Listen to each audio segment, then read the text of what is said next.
Hello అండి. అందరికీ నమస్తే. వెల్కమ్ టు వారణాసి వంటిల్లు. ఈరోజు మన వారణాసి వంటింట్లో 2 రకాల టిఫిన్‌లు చేసుకుందాము. ఒకే పిండితో 2 రకాల టిఫిన్‌లు చేసుకుందాము. దానికి గాను ఇగోండి ఈ గ్లాస్ తోటి 3 గ్లాసులు బియ్యం తీసుకున్నాను. ఒక వెల్తిగా ఓ ముప్పావు గ్లాసు అటుకులు తీసుకున్నాను. ఈ అటుకులు శుభ్రంగా కడిగేసుకోవాలి. మట్టి, తుక్కు, దుమ్ము ఏమీ లేకుండా శుభ్రంగా కడిగేసుకొని, ఒక స్పూను మెంతులు వేసుకున్నాను. మీకు ఇన్ని మెంతులు అవసరం లేదనుకుంటే కొంచెం తగ్గించుకొని కూడా వేసుకోవచ్చు. మెంతులు ఆరోగ్యానికి మంచిది కదా! అందుకని నేను ఒక పెద్ద స్పూన్ తోటి వేసుకున్నాను. అలాగే పుల్లటి పెరుగు వేసుకొని, దీంట్లో ఒక గ్లాసుడు పెరుగు పోసుకొని, కొద్దిగా సరిపడా నీళ్లు కూడా పోసుకొని, ఇలా పక్కన పెట్టేసుకోండి, నానబెట్టేసుకోండి. అలాగే బియ్యం కూడా శుభ్రంగా కడిగేసుకోవాలి. కడిగేసుకున్న తర్వాత నీళ్లు పోసుకొని, నానబెట్టుకొని పక్కన పెట్టేసుకోండి. రాత్రి చేసుకున్నాను నేను. మర్నాడు పొద్దున టిఫిన్ చేసుకుందామని రాత్రి ఇలా నానబెట్టుకొని పెట్టుకున్నాననమాట. మర్నాడు పొద్దున్న బియ్యాన్ని శుభ్రంగా ఒకసారి మళ్ళీ కడిగేసుకున్నాను. కడుక్కొని పక్కన పెట్టుకున్నా.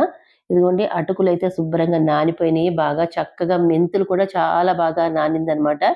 మనం కొంచెం పులిసిన పెరుగు వేసుకుంటాం గాబట్టి, మజ్జిగైనా పర్వాలేదు, పెరుగైనా పర్వాలేదు. వేసుకొని నానబెట్టుకుంటాం గాబట్టి, దాంట్లో చక్కగా మెంతులు ఊరి చేదనేది రాదు. టేస్ట్ బావుంటుందనమాట. అలాగే మన దోస కూడా చక్కగా ఇలా ఉబ్బినట్టొస్తుంది. స్పంజీగా వస్తదనమాట. చాలా మెత్తగా వస్తుంది. దూదిలాగా వస్తదనమాట. అయితే ఇది కొద్దిగా బియ్యము, కొంచెం అటుకులు అలా వేసుకొని మొత్తం అంతా ఇలా రుబ్బేసుకొని పెట్టేసుకోండి. నేనంతా మిక్సీలోనే వేసుకున్నాను. ఒకవేళ వెట్ గ్రైండర్‌లో వేసుకునేవాళ్ళు వెట్ గ్రైండర్‌లో కూడా వేసుకోవచ్చు. నేనైతే మిక్సీలో వేసేసుకొని మొత్తం పిండినంతా ఇలా తీసుకున్నాను. అయితే సగం ఇక్కడ, సగం మా అమ్మాయి వాళ్ళ ఇంట్లో చేశాను. ఎందుకంటే అనుకోకుండా మా అమ్మాయి వాళ్ళ ఇంటికి వెళ్ళాల్సొచ్చిందండి. ఈ పిండి రుబ్బేసుకొని పెట్టుకున్నాను. పెట్టుకున్న తర్వాత పొద్దున్నే లేచి రుబ్బేసాననమాట పిండిని. మిక్సీలో వేసుకున్నాను. సరే ఒక 2 గంటలు పక్కన పెట్టి నానిన తర్వాత నేను టిఫిన్ చేద్దాం అనుకున్నాను. అయితే ఈలోపు మా అమ్మాయి వాళ్ళ ఇంటికి వెళ్ళాల్సొచ్చిందనమాట. సరే ఇక ఎన్ని రోజులు ఉంటామో తెలీదు అక్కడని చెప్పి, ఈ పిండంతా నేను మళ్ళీ ఇలాగా క్యారేజీలో వేసేసుకొని పట్టుకెళ్ళడానికి వీలుగా క్యారేజీలో పోసుకొని, ఆ గిన్నెలో కూడా కొంచెం పిండి ఉంటుంది కదా! తొలిచేసుకొని దాంట్లో పోసుకొని, పెట్టుకొని వెళ్ళామనమాట. వెళ్ళిన తర్వాత ఆ రోజంతా అట్లనే ఉంచేసాను. టిఫిన్ చేయడానికి నాకవ్వలేదు. మధ్యాహ్నం 1 ఎంతో అయిపోయింది మా అమ్మాయి వాళ్ళ ఇంటికెళ్ళేటప్పటికి. ఆ రోజంతా బయటనే పెట్టేసాననమాట. అయితే ఇక్కడ ఫ్రిడ్జ్ లేదు. లేకపోవడం వల్ల ఇలాగనే బయట పెట్టేసాను. బయట పెట్టేటప్పుడు చూసారు కదా! మీరే చూస్తున్నారు మొత్తం పొంగిపోయింది. నేనొక తప్పు పని చేశాను. దీన్ని నిండా వేయకూడదు. సగం సగం వేసుకొనుంటే దాంట్లోనే పొంగినా కూడా అలాగుండేది. మొత్తం లేచి చూడగానే మొత్తం అంతా పొంగిపోయిందిది. అయితే మా వారు కొంచెం పొంగిపోయింది తీసి ఆ చిన్న గిన్నెలో వేసి పెట్టారు. ఇంక మిగిలింది మరి నేను చేసుకోవాలి కదా! అందుకని లేచిన వెంటనే బాధపడుకుంటూ కొంచెం బాధగాను కొంచెం ఇదిగా తీసుకొని అయ్యో! పొంగిపోయిందనుకుంటూ మొత్తం అంతా తీసి ఈ గిన్నెలో వేసుకున్నాను. సగం అక్కడ పని, సగం ఇక్కడ పననమాట. మా ఇంట్లో కొంచెం, ఇక్కడ కొంచెం చేస్తున్నాను. పిండి అక్కడ రుబ్బాను, దోసలు ఇక్కడేస్తున్నాననమాట. అయితే మొత్తం అంతా అలా క్లీన్ చేసేసుకొని పక్కన పెట్టుకున్నాను. ఇప్పుడు ఒక పెద్ద ప్యాను స్టవ్ వెలిగించుకొని ప్యాన్ పెట్టుకున్నాను. ఇప్పుడైతే ఈ చెక్క గరిటె చూడండి ఇక్కడ కొంచెం వస్తువులు కూడా ఏమి లేవనమాట. కొంచెం తక్కువగా ఉన్నాయి. ఎందుకంటే అప్పుడప్పుడు వచ్చి వెళ్తూ ఉంటాము. అందుకని కొద్దిగానే సామాన్లున్నాయి. దాంతోటే మనం అడ్జస్ట్ అయిపోవాలి. హ్మ్. ఇదిగోండి ఇలా పెట్టే కొలది ఇలాగా పొంగుతూ ఉంటుందనమాట ఈ పిండి అనేది. అంటే కొంచెం పుల్ల మజ్జిగ వేసాం కదా! అందులోనే మెంతులు అవి వేసాం కాబట్టి ఒక్కసారి పొంగింది అంటే అలా పొంగుతూనే ఉంటుంది. కాకపోతే కొంచెం మన క్లైమేట్ చల్లగా ఉంది కాబట్టి బాగా పులిసిపోలేదండి. కొంచెం చిరు పులుపు ఉందనమాట. ఎక్కువ పులిసిపోయినా కూడా నాకు అంత పెద్దగా ఇష్టం ఉండదు. తినలేను నేను. కొంచెం చిరు పులుపుతోటి, కొంచెం చిన్న తీపితోటి బావుంటుంది. ఉప్పు సరిపోయిందో లేదో చూసుకుంటున్నాను. ఉప్పుకైతే సరిపోయింది. కరెక్ట్‌గా సరిపోయింది. ఇప్పుడు కొద్దిగా జీలకర్ర కూడా వేసుకుందాము. డైజెషన్‌కి మంచిది గాబట్టి కొంచెం జీలకర్ర కూడా వేస్తాను. జీలకర్ర వద్దనుకున్న వాళ్ళు స్కిప్ చేసేయండి. అయితే ఇప్పుడు మనం సెట్ దోస వేసుకుందామండి. అదే కొత్తిమీర సెట్ దోస అనమాట. చాలా బావుంటుంది. సూపర్‌గా ఉంటుంది. కొత్తిమీర అంతా నేను కట్ చేసుకొని పక్కన పెట్టుకున్నాను. ఈ ప్యాన్ ఉంది కదా! దీన్ని శుభ్రంగా కడిగి తీసుకొచ్చాను. చాలా రోజులయిపోయింది వాడి అని చెప్పి మేము ఇక్కడ ఉండట్లేదు కదా! వచ్చినప్పుడు ఇలా శుభ్రంగా అన్నీ క్లీన్ చేసుకొని వాడుకోవాలి. అందుకని శుభ్రంగా క్లీన్ చేశాను. క్లీన్ చేసినప్పుడు కొంచెం దాన్ని మళ్ళా పదును రావడానికి కొంచెం టైం పడుతుంది. ఫస్ట్ దోస అనేది సరిగా రాదు. అందుకని ఆహ్, కొంచెం ఆయిల్ వేసి బాగా దాన్ని ఇలాగా అట్ల కాడతోటి బాగా కొంచెం తుడిచినట్టు చేసి, కొద్దిగా నీళ్ళ చుక్కలు జల్లి అప్పుడు ఇది వేస్తున్నాననమాట. ఒకటి సెట్ దోస ఒకటి వేశాను. దాని మీద చుట్టూ కొత్తిమీర జల్లాను. అయితే ఇప్పుడు కొద్దిగా ఆయిల్ వేద్దాము. ఏదైనా కూడా ఫస్ట్ దోస కొంచెం అంత సరిగా రాదు. బాగా కాలితే పెనం కా కాలి అప్పుడు రెండోసారి నుంచి రెండో దోస నుంచి బాగా వస్తుంది. అది కొద్దిగా అతుక్కుందనమాట. అయితే రెండోసారి తిప్పినప్పుడు కూడా కొంచెం ఆయిల్ వేసి మూత పెట్టేసుకోవాలి. మూత పెట్టుకుంటే చక్కగా ఇలాగా సాఫ్ట్‌గా వస్తుంది.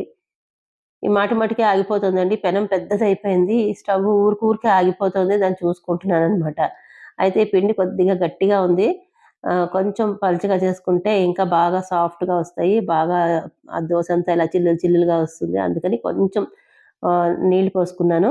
ఇదే పిండితోటి మనం ఇలా సెట్ దోస చేసుకోవచ్చు. మామూలు దోస కూడా చేసుకోవచ్చండి. క్రిస్పీగా వస్తుంది. చక్కగా చాలా పలుచగా వస్తుంది. ఆహ్, అది కూడా చూపిస్తాను మీకు నేను.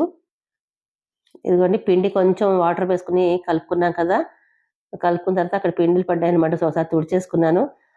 ప్లేట్ కూడా శుభ్రంగా తుడుచుకొని పెట్టుకున్నాను. ఇవి దోస వేసింది దాంట్లో తీసుకుందామని.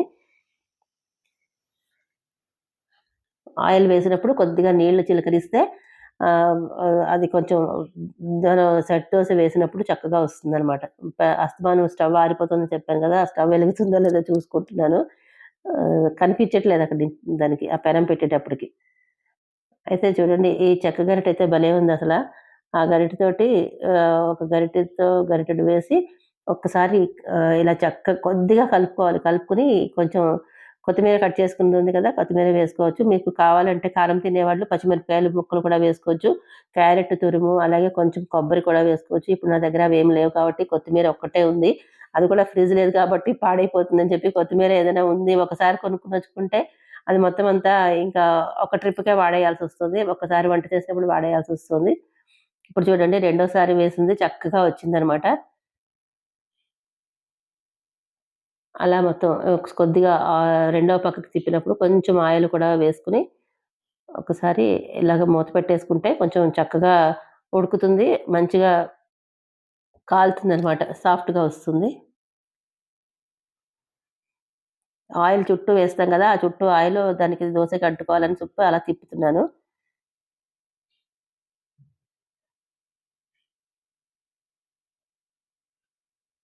ఇదిగోండి మొత్తానికైతే మనకి ఈ సెట్ దోస అయితే అయిపోయింది. చూసారా ఎంత బావుందో చక్కగాను.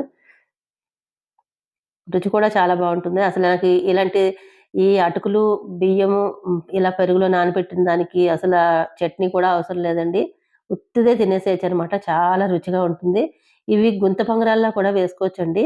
చాలా బాగా వస్తాయి. నాకైతే ఇంకిక్కడ ఇంక అవకాశం లేదు. గుంత పొంగనాలు వేసుకునేది లేదు కాబట్టి ఇంక నేను వేయలేదు. ఈ మామూలు దోసలును ఈ ఈ సెట్ దోసలాగా వేశాను. వేసేది వేస్తుంటే మా వాళ్ళకి ఇంకా ఆకలేస్తుంది టిఫిన్ పెట్టు అని ఒకటే గొడవ గొడవ చేస్తున్నారు. అందుకని కొంచెం ఈ సెట్ దోసలాగా కొన్ని మామూలు దోసల్లాగా వేసి వాళ్ళకి పెట్టేసాననమాట.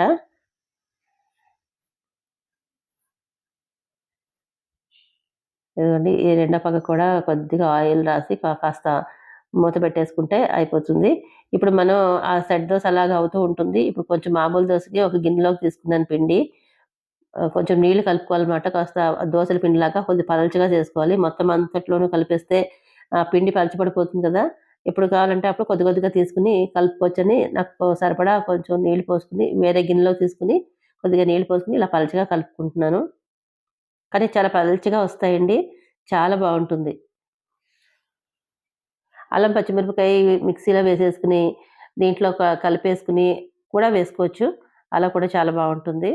అయితే మా ఇంట్లో ఎక్కువ కారాలు తినరు అని చెప్తూ ఉంటాను కదా! అందుకని నా మనవరాలు కూడా తినాలి కాబట్టి పచ్చిమిరపకాయలు కూడా వేసినా అన్నీ ఏరి పెట్టాలి కదా! అందుకని నేను కొత్తిమీర ఒక్కటే వేసి చేశాననమాట.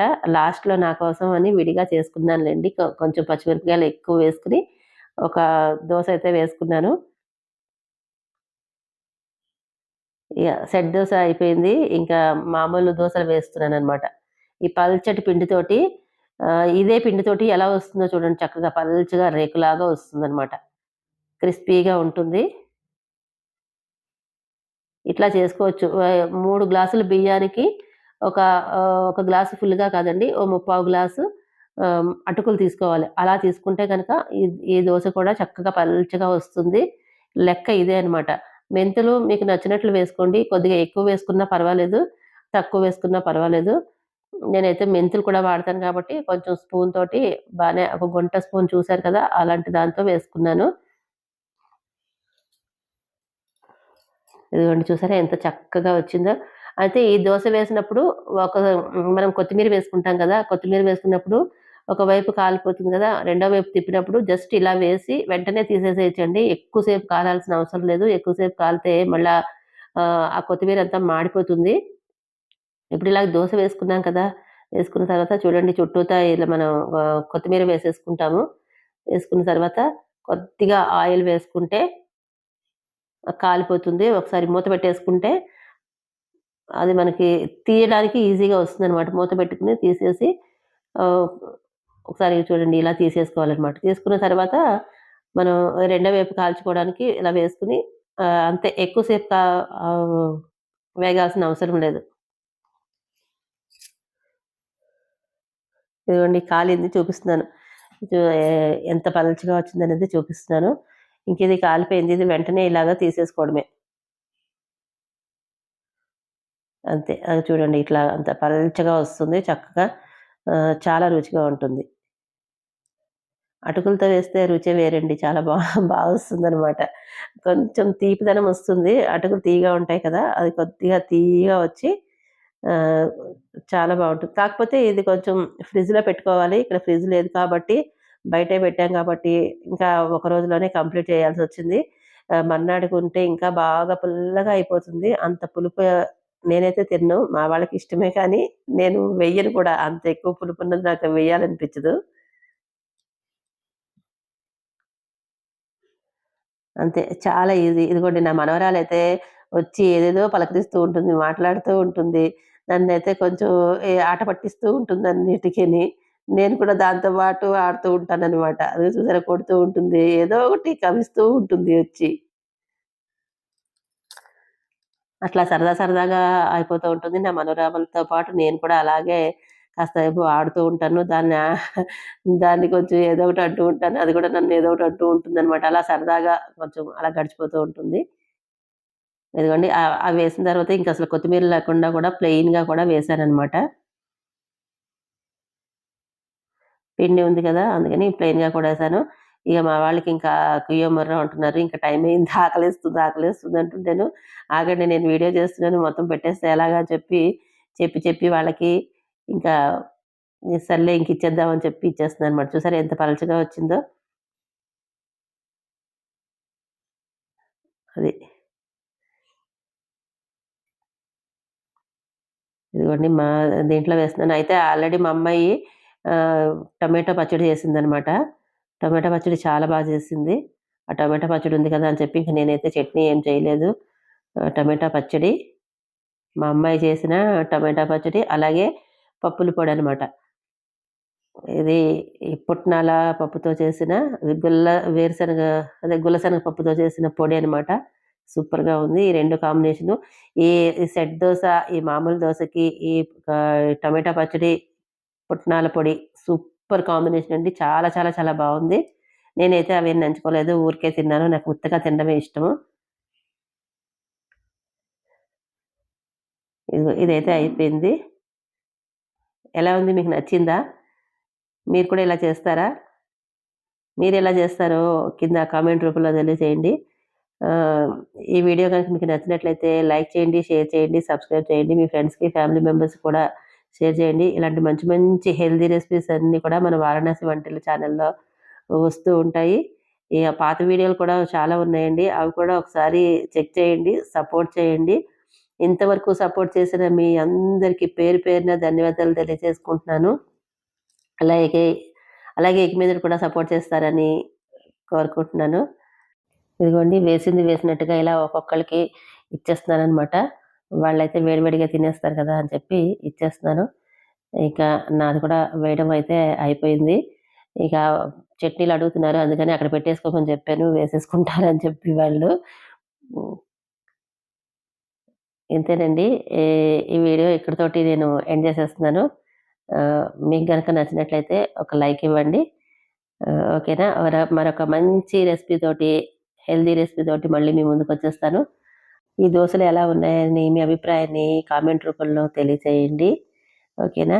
Thank you for watching. Bye.